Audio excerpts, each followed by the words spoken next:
between one man and one woman. This veto threat shows that our president cares more about liberal policies than he does about honoring the promise that we have made our veterans. I hope and I believe that all members should support this legislation and that the House will stand with our veterans who have sacrificed to serve and protect this great nation we call home. And with that, I would like to recognize my colleague from the great state of Arizona, Juan Ciscomani.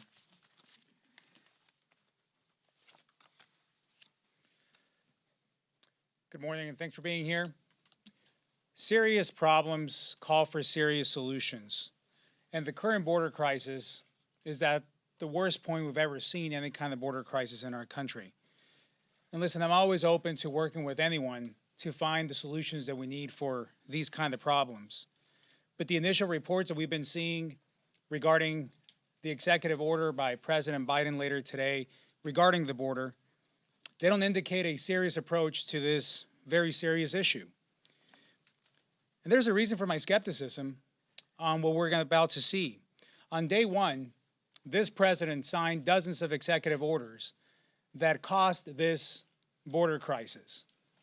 Since then, he refused to take any kind of responsibility or ownership over this crisis. Also, since then, refused that he had any authority to actually solve or address this crisis that we're seeing now.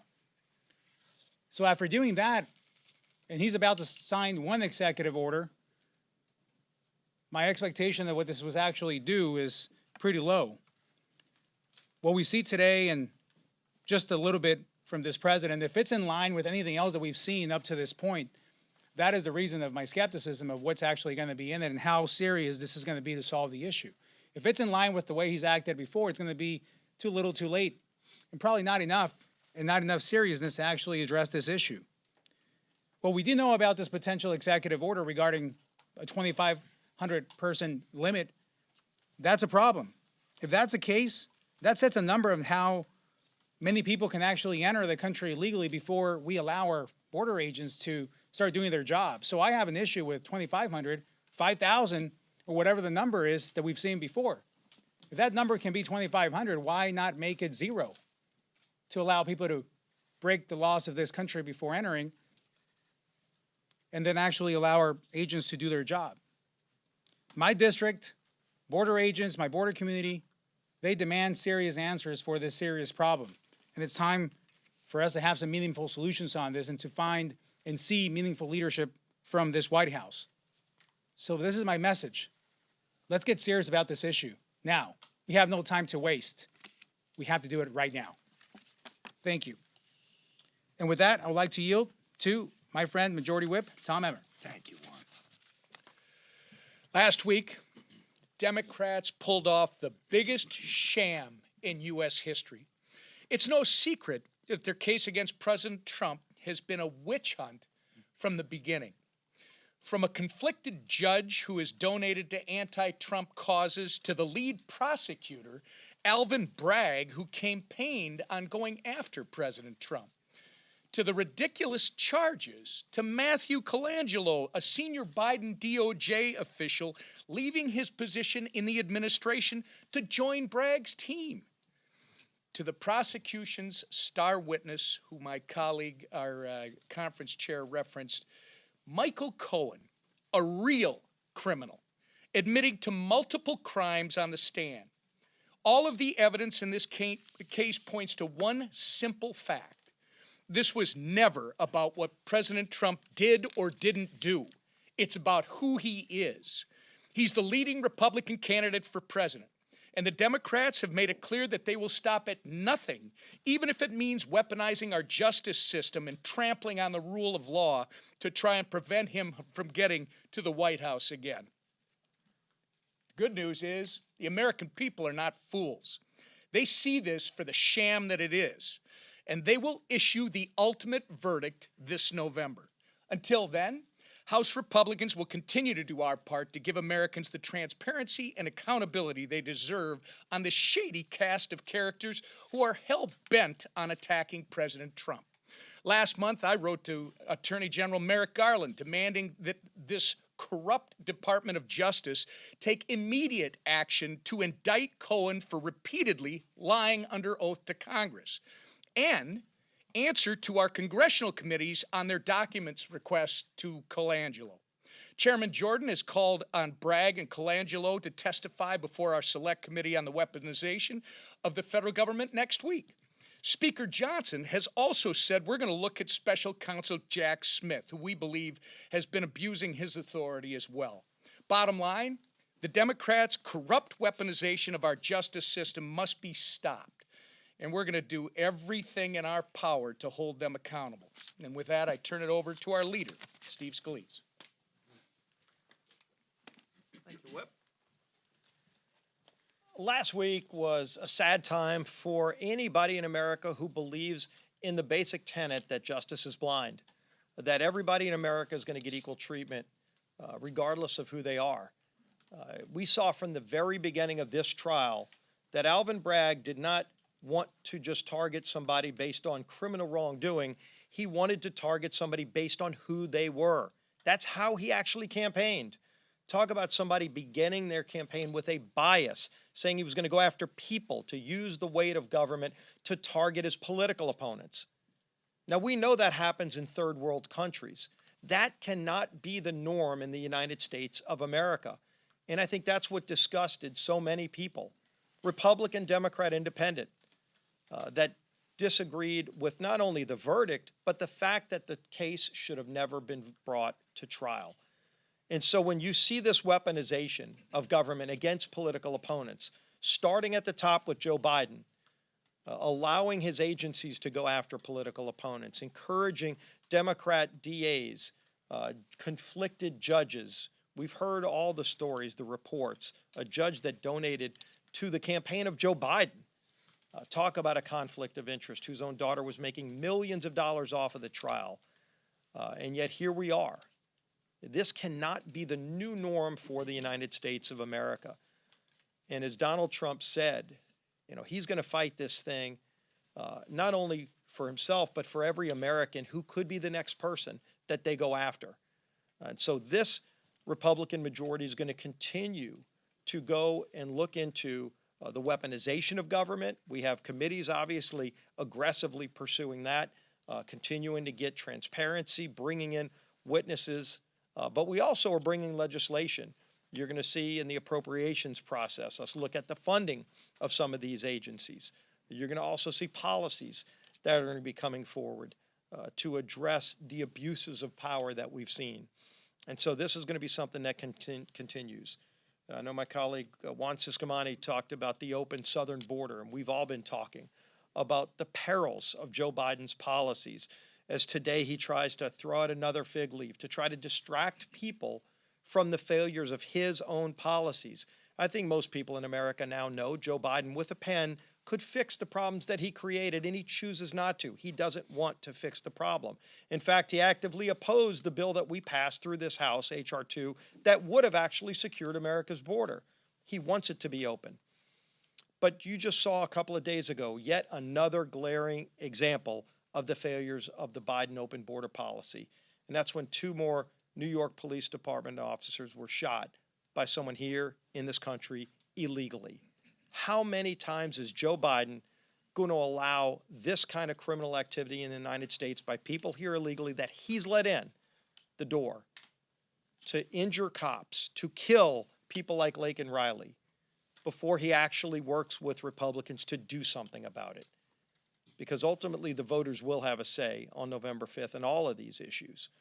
But if you look at the bill we brought forward just a few weeks ago, imagine this. We had a bill on the House floor that said any illegal who assaults a police officer in the United States of America is immediately deported. Do you know that almost 70% of Democrats voted against that bill?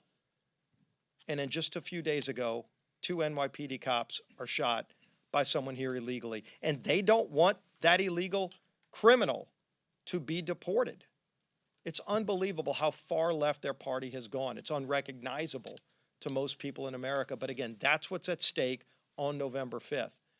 And then you turn to what we're doing this week, standing up for our military veterans, bringing bills, as we heard from, that are going to be really important to make sure that our veterans have the tools and resources they need when they come home after defending our freedoms, so that they're properly taken care of with the Milcon VA bill, and then, of course, the ICC bill, the rogue radical actions of the International Criminal Court going after Prime Minister Netanyahu with no justification. We're going to be pushing back on that. Initially, the White House was supporting that effort, and now they've walked away because their radical left in their own party does not any longer support the Jewish state of Israel. Well, we surely do, and we're going to be standing up for Israel and against radical actions like the ICC this week as well. With that, the leader of our party, the Speaker of the House, Mike Johnson. Thank you, Mr. Leader. Thank you all for being here.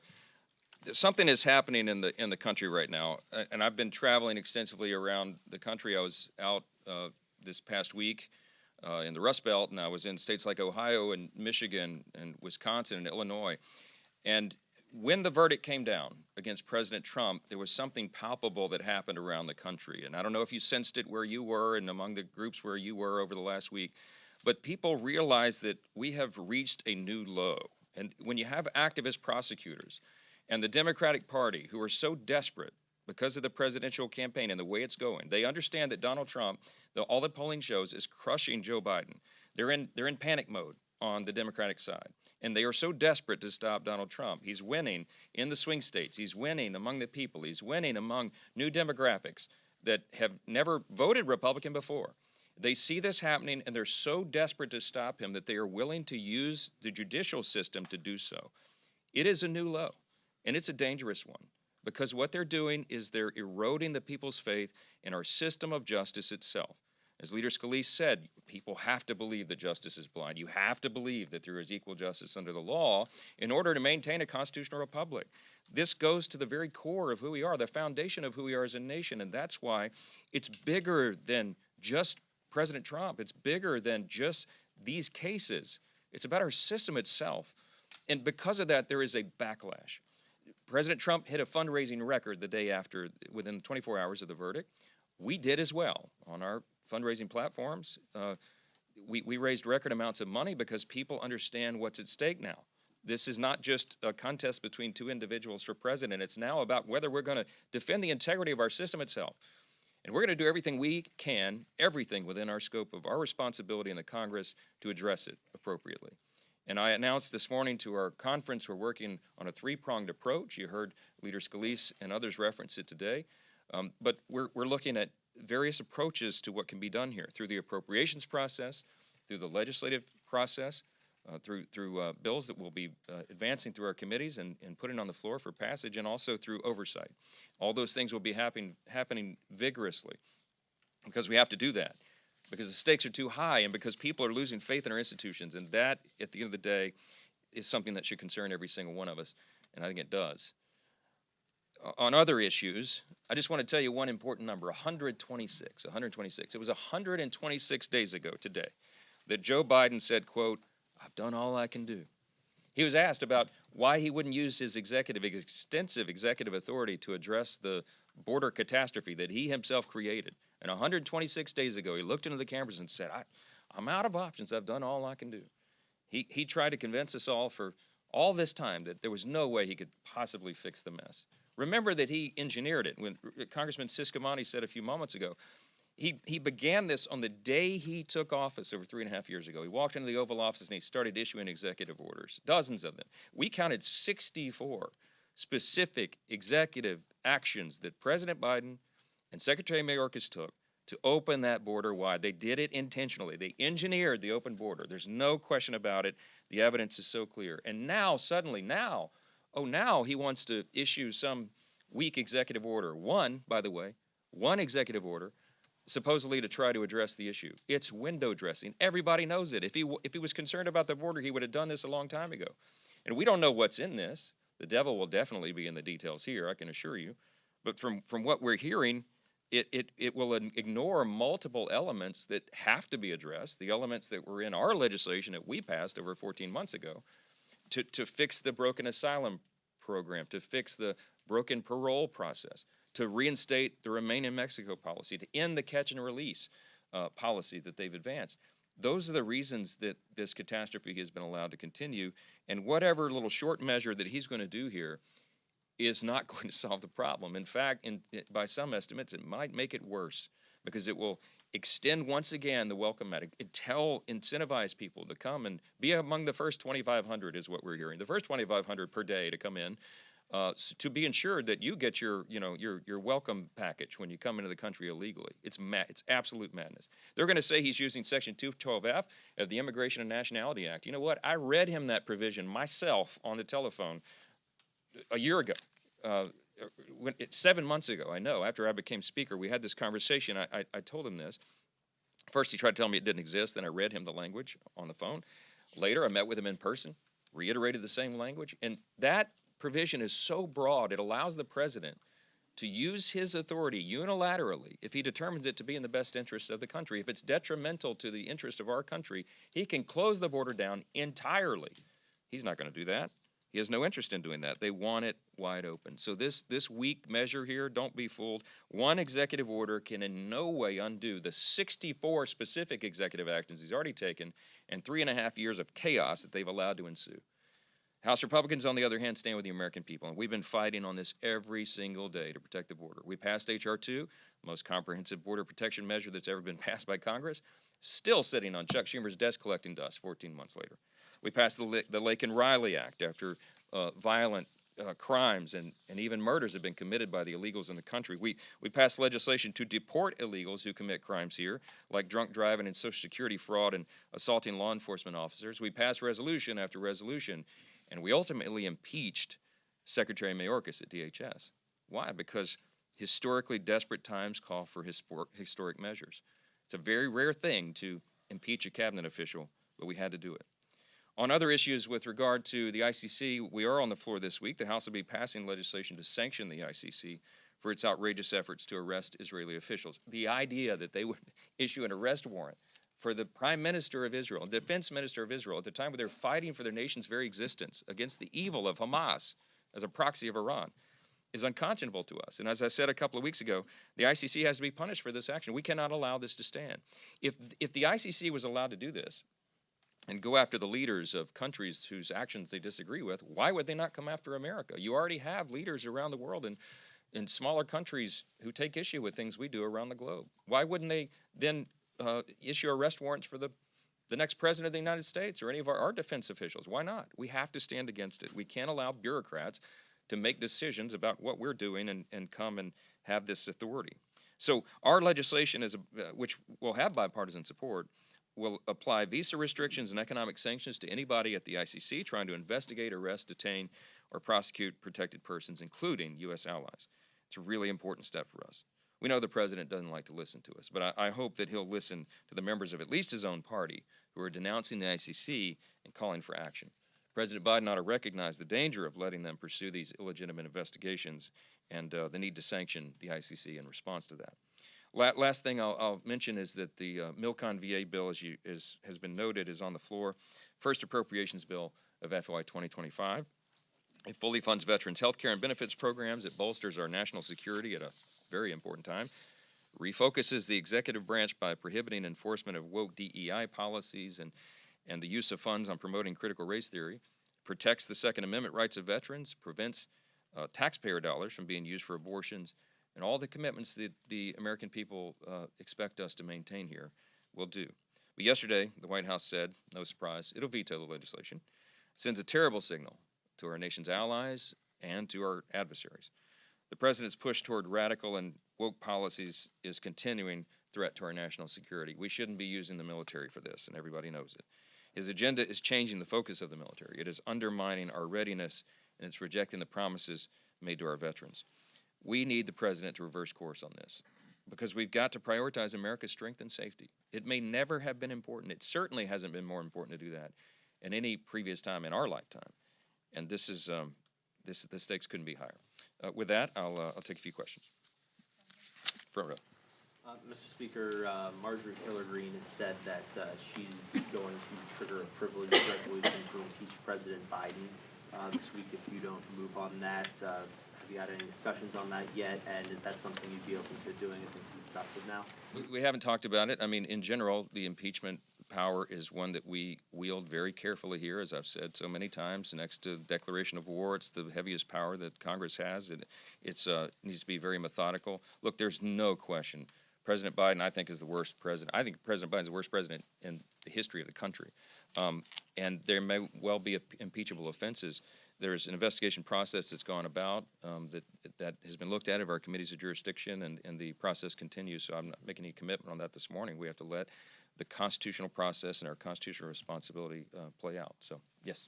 Mr. Speaker, thank you. When talking about President Biden's EO that we expect to roll out, two questions on that. One, why is no limit, which is what we have now, better than some limit? You know, why are you saying we shouldn't go for at least some limit here? And then also, is your plan to actually move some kind of legislative vehicle? We know HR 2 is what you want, but to actually get something done that can pass through Congress, is your plan essentially just to wait till the election and hope that Republicans win? No, we've been aggressively pushing to secure the border every single day of this Congress. Since the Republicans took the majority, we've been working on it every day. But with what legislation? We have pieces of HR 2 that will be advancing, but the problem is we already know it's not a lawmaking exercise. If the Senate Democrats and the White House were interested in solving the border, we could have done this a long time ago.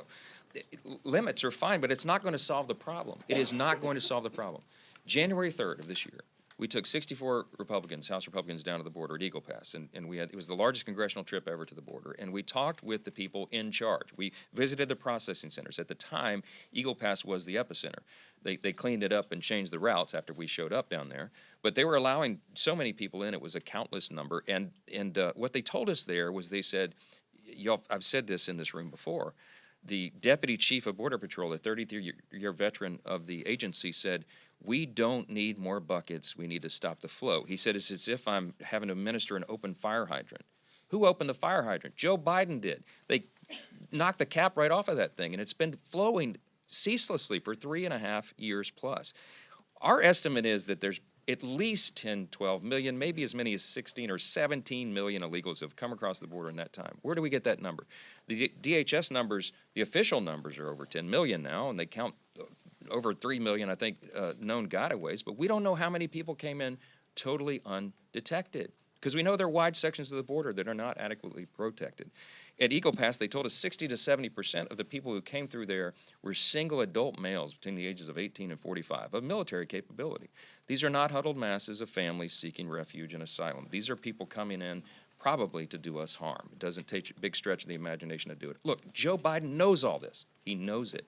If he would just reinstate Remain in Mexico, that would reduce the flow by 70%. He will not even consider it. He will not even consider it. Mexico just got a new president elected. Now would be a great time to reestablish some boundaries here to do this. Joe Biden won't even consider it. Why? Because they actually want the border open, and that's why we're so frustrated about it. Yes, sir.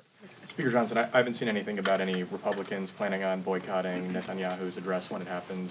Do you think that Senator Schumer, Congressman Jeffries are going to encourage Democrats to attend, and what do you make of the number of Democrats who are potentially going to boycott it when it happens? I was on a Sunday show, Fox News Sunday this weekend, and they played a tape of Bernie Sanders, Senator Bernie Sanders, who said terrible things about Prime Minister Netanyahu and said that he would boycott the address. So be it. I made the point. Bernie Sanders has taken the side. He was parroting the talking points of Hamas and the Ayatollah in Iran. This is a time to choose a side. If Bernie Sanders wants to side with the terrorists, that's so be it. And if other Democrats want to do that, it's on them. But I'm telling you, I pray and hope and expect that most of the members of the House of both parties and the Senate will join us for this historic address. It's really important for us to hear directly from the Prime Minister of Israel at this pivotal moment in history. We need to hear his take and his account of what's happening there, and I think it'll be a very important thing. We need to show bipartisan support for our closest ally in the Middle East for all the obvious reasons. It's the only stable democracy there, and we've got to allow them to prosecute this war so that peace can be brokered back in the region. And I think it's really important for everybody to come, and even if you have misgivings about it, come and listen. I mean, this is a really important moment for the Congress. And I was told that, I was reminded that it will be an historic address for Prime Minister Netanyahu. He'll be the first foreign head of state to address the Congress 4 times. The record is a tie right now between he and I think Winston Churchill, maybe one other. But you know, this is a historic moment, a historic event, and I think and I hope that it will be bipartisan in the approach. I certainly do. No Republicans skipping it? No Republicans will skip it. I guarantee you that. Certainly not intentionally, barring some health event or something. Scott. Mr. Speaker, thank you, Mr. Speaker. As you know, Hunter Biden, the president's only surviving son, is being criminally prosecuted right now in a Delaware court. Given that, do you think that that's proof that there is not a double standard, as you say, in the criminal justice system? No, I don't think one case proves that at all. We have rogue prosecutors around the country that have drugged President Trump through this process because of who he is. Everybody knows if it wasn't him, the charges in Manhattan would never have been brought, and they would not be dragging this out as they are and seeking potentially prison term and all of that. Everybody acknowledges that. Legal experts on both sides of the aisle acknowledge that. Nor would these other cases have been brought. The classified documents case. I mean, still, no one's gone after President Biden for his abuses with classified documents, which was more and more locations and all the rest.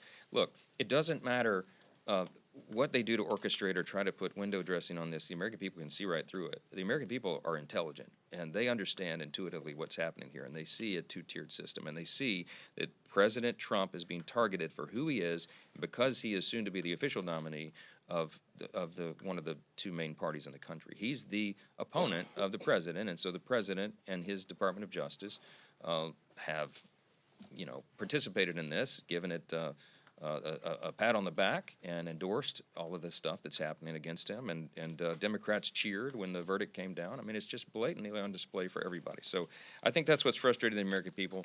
I think they've had enough of it, and I think there's going to be a reckoning on November 5th about this. As President Trump rightfully said, the main verdict that matters is the one that the people render in the election, and that can't get here soon enough. Thank you all for the time this morning. Thanks, sir.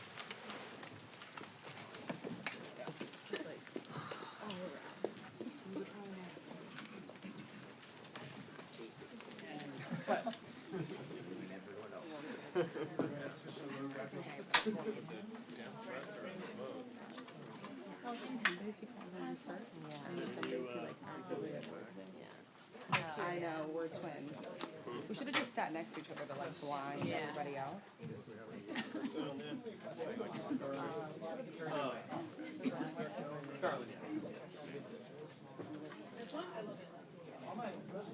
You got a Montreal? Maybe next year. I will definitely be. I am trying to figure out. Just RSVP for yourself. Or My friends. yeah, you okay, that's fine. Just RSVP trying to buy trying to order for us. Be close to 100%.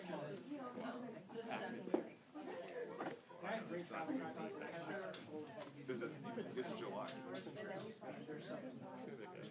had barbecue. We have basements. We still have for all the kids down. You're not gonna spend Willis is being. It's a final blowout for me.